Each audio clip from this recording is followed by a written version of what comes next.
為什麼手感時好時壞？為什麼越認真打球越發揮不好，反而頻頻失誤？是否總感覺對手知道你要往哪兒打？又或者比賽進入狀態慢？那一定不能錯過這期教學，一個視頻幫助大家理解如何正確打球，在不改變先有步伐和技術下，讓你的實戰能力快速進步。Let's go！ 首先，我們要先學會打球。羽毛球是一項關於運營和銜接的全局運動，不是單純比拼誰打得準、殺得重的單項技術競賽。不要把注意力放在當前這一個球上，而去忽略這一個球在整個回合中的位置。注意力是需要分配的，當注意力放在如何將當前這一顆球搓得更準時，勢必會影響到下一拍的銜接。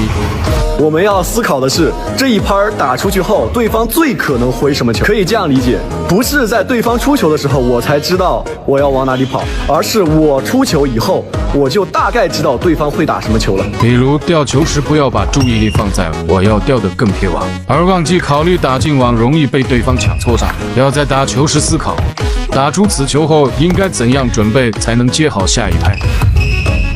這需要我們自己去思考，不同效果的球會面對怎樣的回球，然後將打球時更多的注意力放在如何應對回球上。比如打完圓網不可以回位太快，不然容易被推重複落点。球了，聽起來很难，但其實真的不难，只是大家可能把注意力放在了如何搓滚網，如何杀得更尖，如何打出劈吊，那個不是比賽的時候應該考慮的東西。在實戰中，我們要想的是如何讓自己更舒服。假如說我注意力200%，我要打好這個殺球，那我一定是不舒服的。擊球時要思考打這顆球我要的效果是什麼，比如我要打出进網的效果，手腕放鬆，輕輕一顛就可以了，不要太執着於搓得多準，然後將注意力放在如何接好對方的回球上。機會不好，不要想着殺多重，打下來就行，然後快速連貫。比如打了圓網，效果要多退一步，防止快退，因為哪怕对手回放也能跟上。不可不思考出球的結果。當我們打出這顆球後，再想着如何接球，往往是來不及的。如果把這誤認為是自己手感不好，被對方抓了，就將更多注意力投入到擊球質量上，只會陷入到惡性循環中。大家可能會聽到我要根據不同的對手來調整戰術，我覺得很難。但其實只要把它理解成我在跟对方打球的時候，他讓我哪裡不舒服，我就不那麼打了。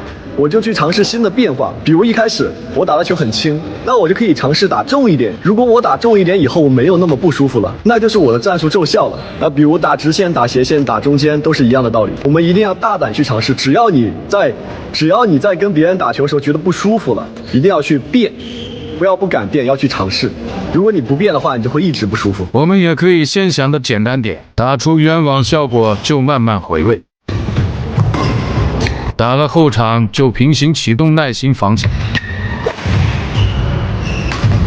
對方搶搓意圖大，就加力打圓網。先耐心把球打過去，再細心選擇合適的接球準備，把注意力放在銜接，才能真正發揮出自己的水平。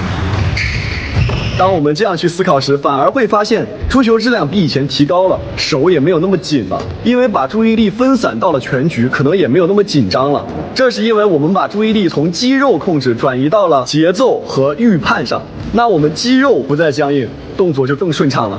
假如我挑了一個很到位的球，還是被對方攻死了，我們要下去看自己的動作是否正確，看自己的步伐是否正確。